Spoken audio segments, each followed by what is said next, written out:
Go ahead and start the show. Yo! Hey! Welcome back. We have missed you guys. It's been some months. Two months. Where have you been?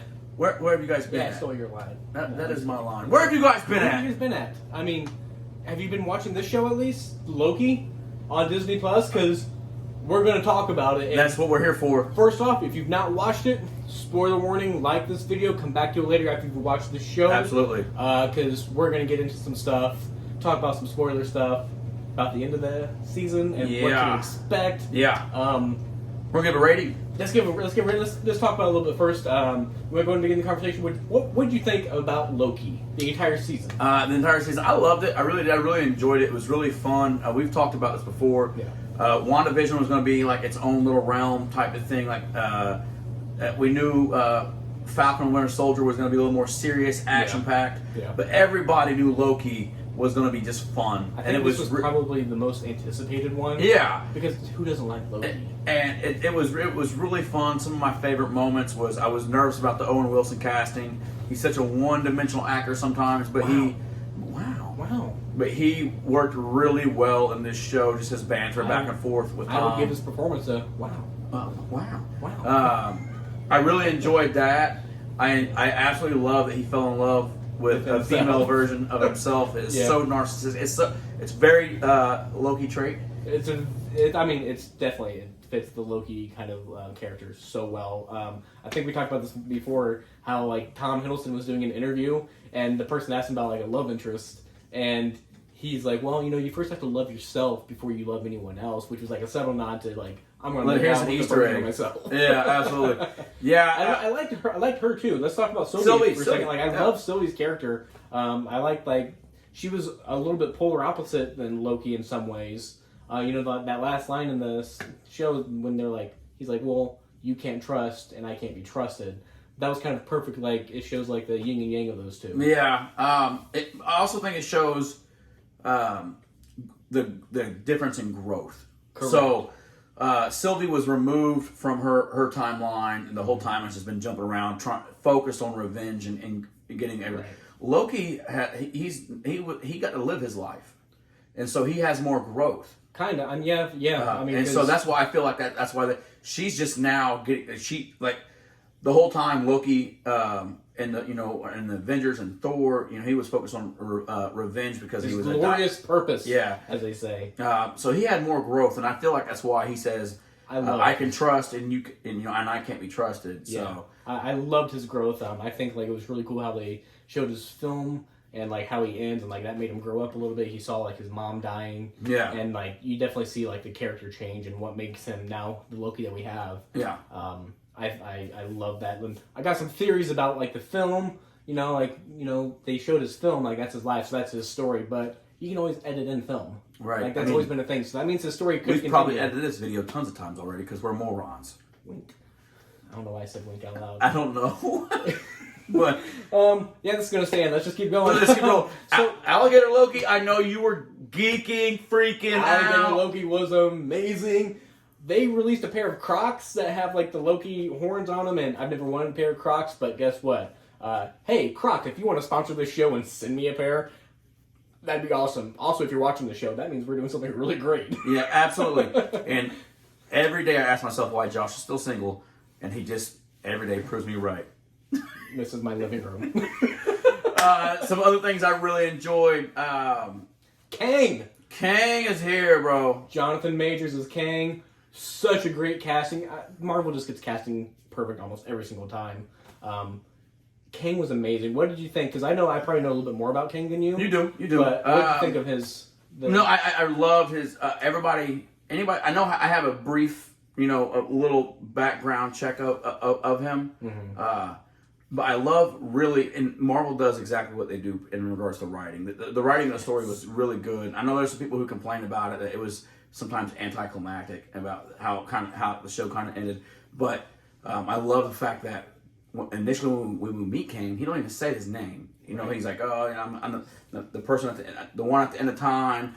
They call me different names.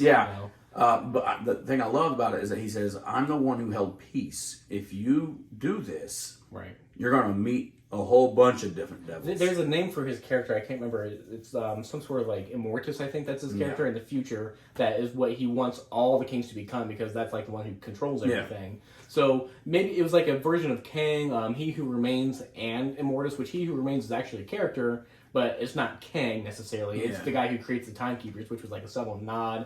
There's a whole back history into that. You can research that on YouTube. The visual shooting of the last episode I felt was really good. The scoring, I really enjoyed the scoring because it really was theatric and very like thriller like. There was a lot of like edginess going on. I really like how they scored it more than anything. I'd be interested just to listen to like that soundtrack without the show, just to see like what it invokes in me. Yeah, I really enjoyed that part.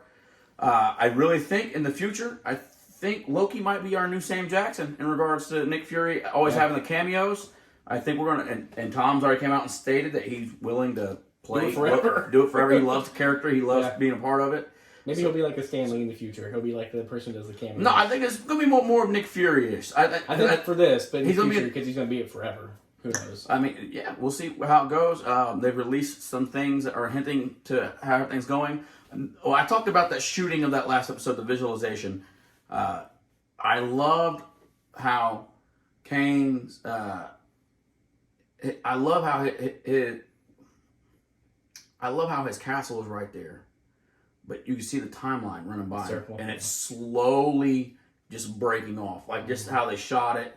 The graphics of it was beautiful. I like how like they kind of made, like I said, like it was almost like an Adam and Eve kind of atmosphere, right, with those two, because they could either restart and keep the TVA going, or she could kill him and take the apple, branch off. But he had the apple. Yeah, he was like the serpent, like, or maybe the serpent. That was pretty cool. Symmetry or metaphor, I guess you could say. Yeah, no, it was pretty dope. So what would you rate the show? Should we say ours at the same time? So we like. I guess we can. So all right, count of 3. Give our ratings for the show out of 10. 1, 2, 3, 8. Did we just become best friends? Trying to keep this PG rated.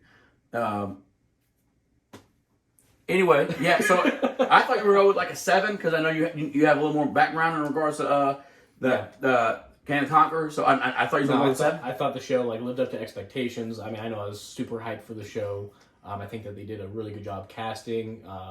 The visuals were stunning. The growth of Loki was amazing. The introduction at the end of Kang, because we were all kind of worried because like WandaVision kind of subverted expectations because we're all like waiting for Mephisto or something like that, and it didn't show up. Mephisto and then freaking Captain America or Winter Soldier and WandaVision. They teased so many X-Men crossovers that didn't happen at that moment, so I really got my hopes up. So yeah, logo's back. Hey, we got it. So yeah, I'm gonna go with 8. So he went with an 8. So Loki, the review gets for this show, from our show, gets an 8. Yeah. I really enjoyed it. I can't wait to see what happens next. We got the What If series dropping next. It's gonna be awesome. It'll be interesting to see, because I talked about like this show sets up like Marvel. They can make so much money off of like different variants of different movies, because you can just upload it to Disney Plus. Like they changed the ending of WandaVision, they added the Doctor Strange music, right? Yeah. They can do that with everything now, so you can have like different variants of different movies. That'd be really cool. The show is definitely like it's gonna set the MCU on fire. It's setting up so much for the future. It's gonna be really fun. Real quick, so 8 from us, dude. We're over 100 subscribers on YouTube. Yeah. Thank you guys. For our donation video, it was 170 some likes last time I checked, and the view count was like 7,000. Over 7,000. Thank you. It was literally us just raising money, giving money away to people, just trying to save the universe one tip at a time. Hoping to bring Saving the Universe one tip at a time season 2 this fall, starting this fall anyway, and hopefully going to try to end it right before Christmas. We have some different variants of our own of what could happen, and so we're trying to work out the dynamic and the logistics of it. But yeah, we want to hear from you guys though. What did you think of Loki? What do you think is going to happen? Leave a comment down below. Interact with our page, because 1 out of 10 rating. Give us your rating for Loki. The more you interact with us, the more like we get in front of people, we can help others. Just doing that, interacting, liking, sharing, commenting on this video. That's amazing. And to everyone last season who donated, thank you for making that video so cool. I know we kind of covered that in our last episode of the season, but I want to kind of still say we're still riding that high, man. Yeah. That was such a cool experience. Been 2 months. It's been really fun. Yeah. We got tons of emails and of people asking us if we're going to do it again. Yeah. People want to guess. We got people who want to be guests on our show now that are like in the community that are really, really good people. We got some cool venues that we might know. Yeah, no Brett. Hashtag no Brett in the comments. But anyway, we got some cool venues we might be going to go look at, and we just appreciate you guys. But we're gonna give you some more side content. Space Jam 2 is dropping this weekend. We might do that. Maybe. I am personally like, I don't know. I have low expectations going into it. I know you have kids, so you probably have higher ones. I'm excited. You're excited. Like, I'm excited. I'm gonna go into it, and if it's good, I'll say it's good. But there's just a part of me that's like, man, that was my childhood. You're trying to redo my childhood with LeBron James. I don't look at it like that. LeBron James right now is the biggest basketball. I'm not saying he's the best basketball player because I mean he's in year like 17, but he's the biggest. He's the most popular basketball player. And I remember being like 6 or 7 years old when Space Jam dropped. And how many he did to Lola? And how I'm just kidding. how many kids were inspired to play basketball from Space Jam? I'm excited to see that happen with another generation. Yeah. So we might drop that review. It might be a little different. We'll see how it goes. I guarantee we don't meet with the same rating on that one. I guarantee you we won't. So thank you guys. Thank you so much. We'll see you guys soon. Absolutely. And let's bring it back. May the force be with you all. Always.